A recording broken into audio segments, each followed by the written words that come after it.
Bonjour à tous et à toutes, ici Cobalt. Aujourd'hui, on se retrouve enfin pour une nouvelle vidéo sur la chaîne. C'est parti! Star Wars 7 a probablement été l'événement qui a marqué cinématographiquement l'année 2015. Alors, c'est vraiment un film qui a fait des records partout dans tous les cinémas du monde entier et qui a attiré l'attention des médias pendant plusieurs mois. Il y a quelques jours, Star Wars annonce finalement le titre de l'épisode 8, Star Wars The Last Jedi, qu'on pourrait traduire par le ou les derniers Jedi. Alors, dans quelques mois, on devrait voir les premières bandes annonces arriver et celles-ci vont nous permettre de créer encore de nouvelles théories. Depuis le retour de cette saga mythique au cinéma, on voit partout sur Internet des théories, des concepts, de nouvelles idées concernant les nouveaux films. Alors aujourd'hui, je vous propose une vidéo qui devrait fortement vous intéresser parce qu'il s'agit d'un personnage que vous adorez tous. Et oui, le grand, le mystérieux leader Snoke. Depuis que Snoke est arrivé sur nos écrans, tout le monde veut savoir sa réelle identité. Et j'ai décidé de moi aussi me prêter au jeu. C'est probablement la première fois qu'on voit un personnage cinématographique autant recherché, autant les gens cherchent à trouver sa réelle identité. De Mace Windu jusqu'à Darth Plagueis en passant par Darth Vader, les théories pullulent sur Internet. Alors aujourd'hui, je vous propose de décortiquer plusieurs d'entre elles, mais avant tout, parlons Snoke. Étrange personnage humanoïde représenté à l'écran pour la première fois dans Le Réveil de la Force et dans quelques BD qui ont suivi, justement du même nom, Snoke est présenté comme le grand leader suprême du Premier Ordre. On sait que c'est un homme du genre masculin. Son espèce est inconnue bien qu'il soit humanoïde. Son nom complet, pour le moment, on l'ignore. Mais ce qu'on sait, c'est qu'il est né avant la chute des Jedi. Étant très mystérieux, c'est difficile de tracer un portrait adéquat sur Snoke. Pourquoi? Parce qu'on n'a pas d'informations, tout simplement. Mais on a quelques informations concernant le Premier Ordre. Alors, on a premièrement le général Hux, qui a l'air d'être souvent avec Snoke, ainsi que son apprenti, Kylo Ren, qui est lui au titre de commandant. Derrière Hux, on retrouve Capitaine Phasma. C'est elle qui est en charge des unités de Stormtrooper. Pour le moment, c'est assez difficile de tracer le portrait parce que l'épisode 7 se focus pas assez sur le Premier Ordre.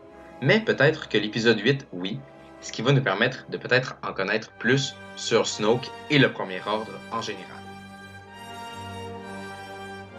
Maintenant, comme j'en avais parlé dans une ancienne vidéo, Snoke est toujours représenté assis, quelquefois debout, mais on ne voit jamais ses jambes. Et pourquoi ça devient intéressant? Eh bien, comme j'en avais parlé, il n'y a aucune figurine qui est sortie sur Snoke. Ça pourrait laisser sous-entendre que Snoke aurait peut-être des jambes robotiques, ou quelque chose de particulier que Disney veut pas nous montrer, et donc c'est pour ça qu'il n'y a aucune figurine. Parce que franchement, si on regarde tout ce qui est sorti comme produit dérivé, on a des personnages qu'on se fout totalement qui sont dans le film, qui sortent en jouet. Alors pourquoi pas Snoke? C'est une question qu'on peut se poser. Un autre élément intéressant, et je salue d'ailleurs la magnifique OCM qui m'en a parlé, et je trouve que l'idée est vraiment bien pensée. Snoke, ça ressemble beaucoup à Snake en anglais, et Snake, c'est un serpent. Je m'explique. Dans les récits bibliques, le serpent est représenté comme l'élément qui veut nous faire attirer du mauvais côté. C'est lui qui tente Ève pour prendre la pomme, le fruit défendu. Alors Snoke, ce serait pas celui qui décide de faire tomber Kylo Ren du mauvais côté de la Force. C'est celui qui aurait poussé Kylo Ren à devenir mauvais et donc à ne pas respecter les règles du code Jedi établi par Luke. Est-ce que cette analyse-là est poussée trop loin? Probablement. Et est-ce que Disney voudrait utiliser une histoire de la Bible pour un de ses films? D'ailleurs, Star Wars qui est un des plus regardés? Probablement que non. Mais je trouve que l'analyse est poussée assez loin et devient quand même assez intéressante. C'est l'heure de la partie que vous attendez tous, les théories. Alors, je vais passer sur chacune de ces 5 théories et essayer de vous présenter les aspects positifs et négatifs de chacune d'entre elles. On y va. La théorie Snoke-Windu, vous la connaissez déjà. C'est celle que je vous ai présentée sur ma chaîne et que vous avez probablement tous déjà vue. Alors, cette théorie-là veut que le personnage de Windu aurait voulu reprendre sa revanche en devenant l'émanation du mal, Snoke. En voulant reprendre sa revanche contre les Skywalker, Snoke voudrait donc terminer avec la lignée en tuant Luke. Malheureusement, ce qui fonctionne pas, c'est que comme apprenti, il choisit un Skywalker. Ça voudrait dire qu'il aurait besoin de tuer son apprenti après? Former pendant plusieurs années un apprenti pour le tuer après? C'est franchement un peu con. Finalement, plusieurs d'entre vous ont décidé de me présenter le fait que Snoke a ses deux mains. C'est vrai que Windu se fait couper la main dans l'épisode 3, mais on peut supposer qu'il s'est fait poser une prothèse, avec une peau par-dessus comme Luke dans l'épisode 5. Mais bon, dans l'épisode 7, Luke a même plus la prothèse sur son bras. Alors est-ce que ça s'est détérioré avec le temps? Probablement. Donc selon moi, Windu n'est probablement pas Snoke. La théorie sur Dark Maul, elle, est très intéressante. Alors ça se base sur le fait que les Zabrak, donc la race de Dark Maul, perdent leurs cornes en vieillissant. Comme on sait que Dark Maul n'est pas vraiment mort dans l'épisode 1 parce qu'il revient dans Clone Wars et dans la série Rebelle, ben on pourrait se dire que ça serait logique qu'un Sith redevienne une autre puissance. Ça va d'ailleurs bien avec l'aspect que je vous parlais tout à l'heure, disant qu'on voyait jamais les jambes de Snoke, comme Dark Maul se les a fait couper, ben on pourrait supposer que c'est ça. Bien que Snoke est l'émanation du mal, à aucun moment il rabaisse le côté lumineux de la Force. Ça pourrait bien fonctionner avec le côté que Dark Maul dans Rebelle est pas vraiment méchant. Il utilise plus vraiment le côté obscur. En fait, oui, il l'utilise, mais il se considère plus comme un Sith.